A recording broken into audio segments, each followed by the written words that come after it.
गोगा मेडी को मिलेगा इंसाफ। शाह के सबसे भरोसेमंद अधिकारी ने संभाली कमान, 24 घंटे में ही दे दिया पॉजिटिव रिजल्ट।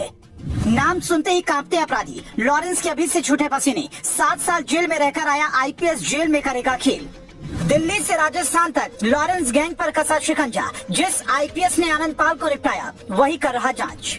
सुखदेव सिंह गोगा मेडी को इंसाफ दिलाने के लिए गृह मंत्री अमित शाह के सबसे भरोसेमंद ऑफिसर ने जांच की कमान संभाल ली है। और बड़ी बात यह है कि जांच संभालते ही 24 घंटे के भीतर पॉजिटिव रिजल्ट दे दिया है। आप कहेंगे इतना तेज सरार ऑफिसर कौन है, तो पहले वो जान लीजिए, फिर बताते हैं कि इन्होंने आते ही कौन से ऐसे काम किए हैं कि गोगा मेडी के परिवार वाले भी सुनकर कहेंगे कि अब इंसाफ में देरी का डर नहीं है।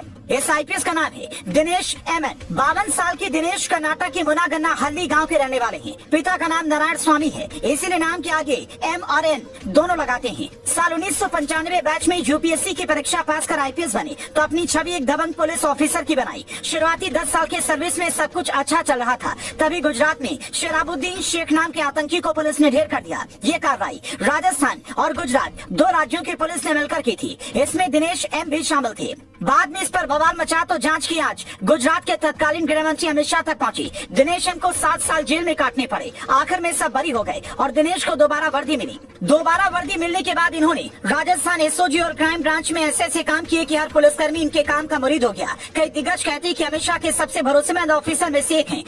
और चूंकि गोगा मेडी केस के बाद से एक तबका पूरी तरह से नाराज है, पुलिस पर जल्द से जल्द इंसाफ दिलाने और दोषियों को पकड़ने का दबाव है, तो ऐसे में सरकार भी कोई गलती नहीं करना चाहती। इसलिए दिनेश एम को छुट्टी से बुलाकर इस केस की कमान सौंपी गई है। और आते ही वो सबसे पहले घटनास्थल पर गए, लोगों से बातचीत की, हालात समझा, फाइल पढ़ी और 24 घंटे के भीतर एक आरोपी को गिरफ्तार कर पुलिस के सामने बड़ा क्लू रख दिया, जिससे जाँच की दिशा आसान हो सकती है। पुलिस ने जिस आरोपी को पकड़ा है वो इस केस के मुख्य आरोपी नितिन फौजी का साथी है। पुलिस का दावा है कि ये दोनों 12वीं तक साथ पढ़ते थे। उसके बाद नितिन की नौकरी फौज में हो गई तो वो वहाँ से चला गया, ये इधर ही रह गया। इसी ने नितिन के लिए जयपुर में सारे इंतजाम किए। यहाँ तक कि घटना को अंजाम देने के बाद इसी ने दोनों को बाइक से बस स्टैंड तक छोड़ा था। अब पुलिस इससे आगे की राज उगलवाने में लगी है। लेकिन इसी बीच दिल्ली से खबर ये भी सामने आई कि दिल्ली पुलिस स्पेशल सेल ने लॉरेंस गैंग के 2 लोगों को पकड़ा है, जिसके बाद से ये सवाल उठ रहे हैं कि लॉरेंस ने क्या गलत पंगा ले लिया है। लॉरेंस बिश्नोई फिलहाल जेल में है। जिस रोहित गोदारा ने इस मामले की जिम्मेदारी ली है वो दुबई में बैठा है, इसीलिए उसे यहाँ पर लाने से पहले लॉरेंस से पूछताछ हो सकती है। तो हो सकता है कि दिनेश एम जेल में ही लॉरेंस से पूछताछ में कोई बड़ा राज गुलवा ले और खेल कर दे, क्योंकि इनकी गिनती ऐसे तेज तरार ऑफिसर में होती है जिनके सामने बड़े से बड़ा अपराधी भी मुंह खोल देता है और जब तक मामले की तह तक नहीं पहुँच जाते शांत नहीं बैठ सकते। क्योंकि राजस्थान में बीजेपी ही जीती है और केंद्र में भी बीजेपी की सरकार है, तो जनता यही उम्मीद करेगी कि दोनों मिलकर राजस्थान में शांति व्यवस्था स्थापित करने का भरपूर प्रयास करें।